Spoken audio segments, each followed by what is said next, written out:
Могу балаңарды аябай мактадыңар эле, жакшы күйөө болуп берет деп. Акча таппайт, шкаф сынык. Алла мунун арты кайра. Силерге идеалдуу эркек деген кандай болуш керек? Идеалдуу эркек бул акчаны көп тапкан, бирок ар дайым жаныңда.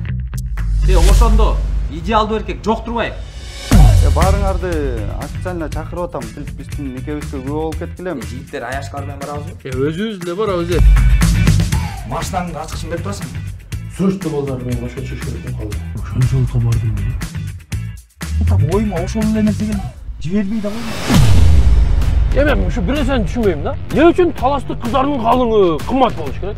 Же тамактары, чайларды бат-баттан жасап коебу? Же кирди кургата сыгабы?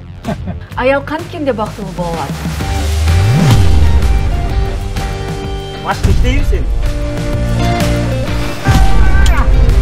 Мен Америкада жүрөм. Эрин укпаган катын менен жүрүп атпайбы? Сен ажырашкандан жыргап атат деп ойлоп атасыңбы?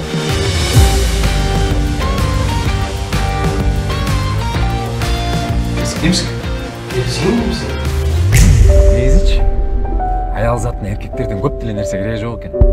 Кымбат белек, айфон. Бирок андан да маанилүү нерсе бар экен да. Бул аял затына болгон мамиле. Убакыт,